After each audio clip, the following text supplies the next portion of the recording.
Good day everyone. So my topic in mythology is all about Alcina and Datu Paubari.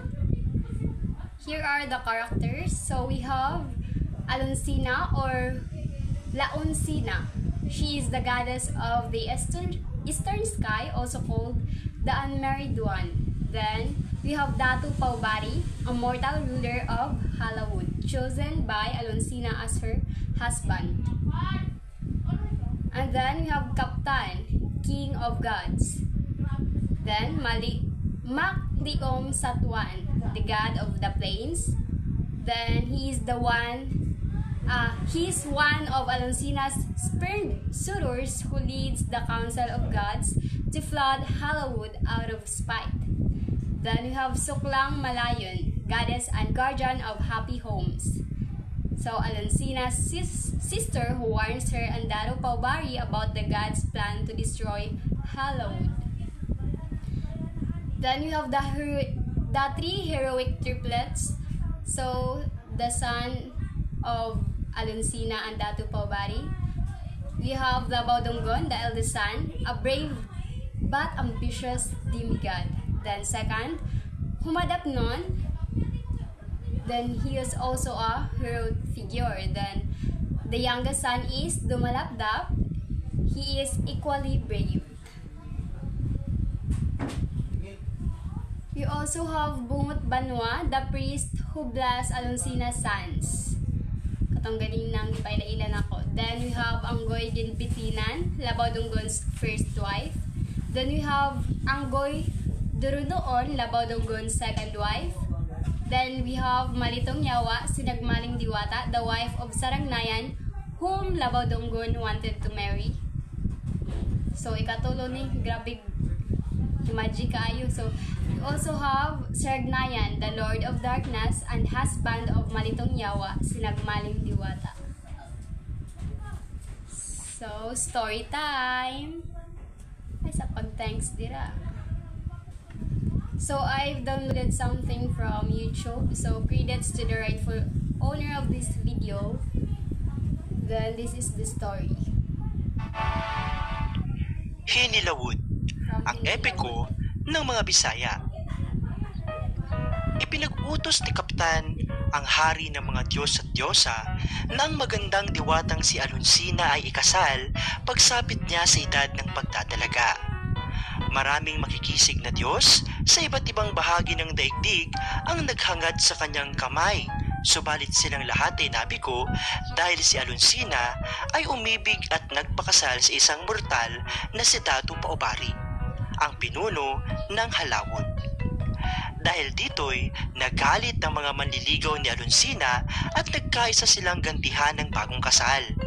Binalak nilang sirain ang Halawood sa pamamagitan ng isang malaking baha.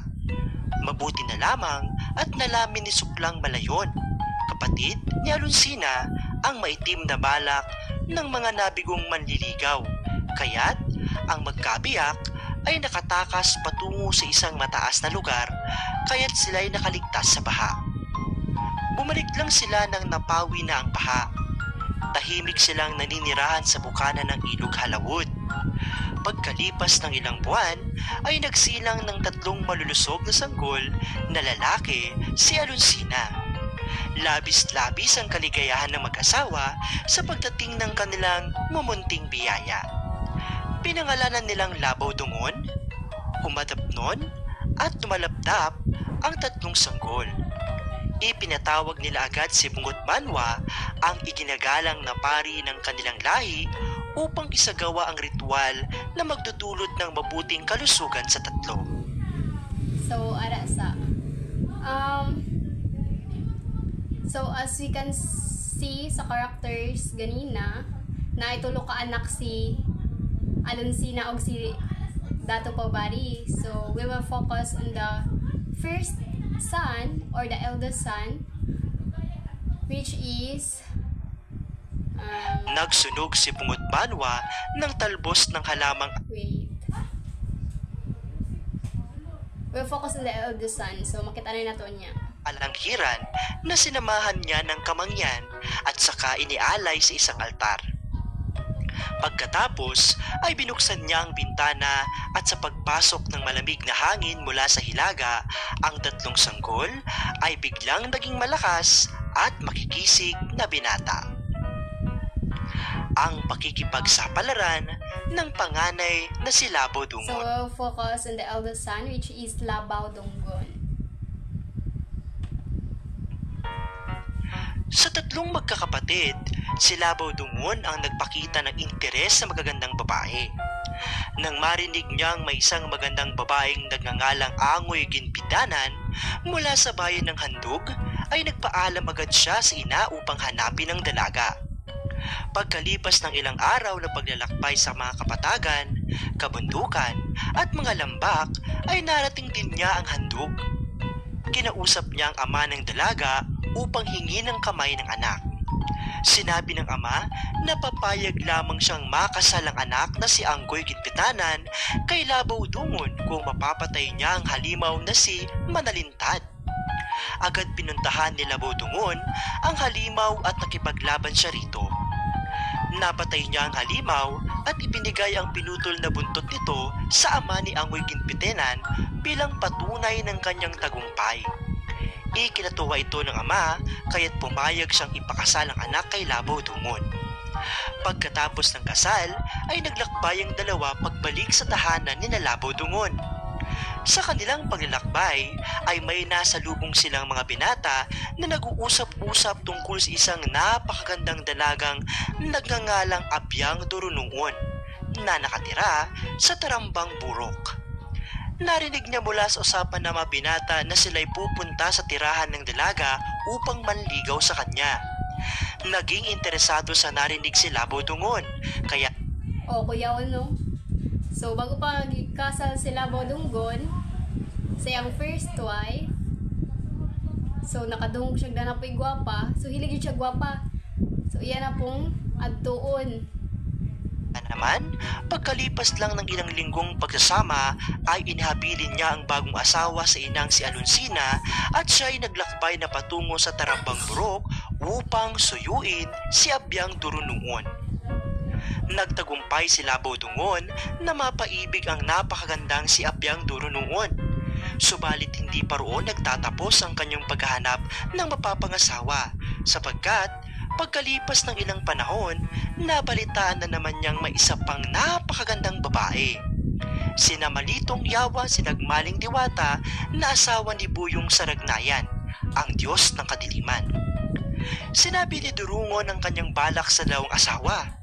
Ayaw man nila, wala naman silang nagawa.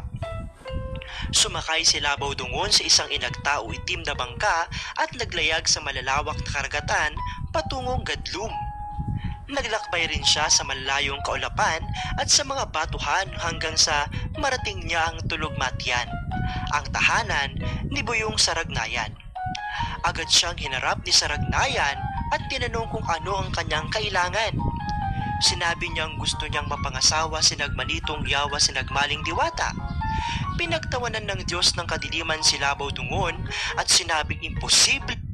Laliman, nanay asawa iyahang di kaibgan, so iya pa yung ilugon. Katulong na niya ang asawa. Ang hinahangad nito dahil asawa na niya ang diwata. Subalit hindi basta subuko si Labao Dungon.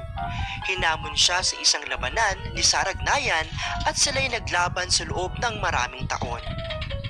Inilubog ni Labao Dungon ang ulo ni Saragnayan na tubig sa loob ng 7 taon, subalit hindi niya pa rin napatay ang Diyos ng Kadiliman. Binayo niya ng binayo, subalit hindi rin niya ito nagapi. Sa pamamagitan ng pamlang o anting-anting ni Saragnayan ay natalo niya ang nooy ng hihina at pagod na si Labao Dungon. Ibinilanggo niya si Labao Dungon sa isang kulungan sa ilalim ng kanyang tahanan. So, adto ra taman akong story man.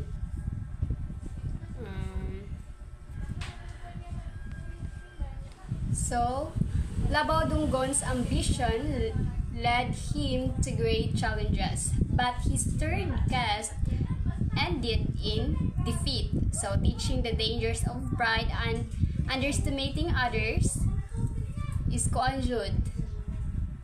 Mapildi jud ka. once na mga underestimate ka laing tao. I think that would be all. Thank you.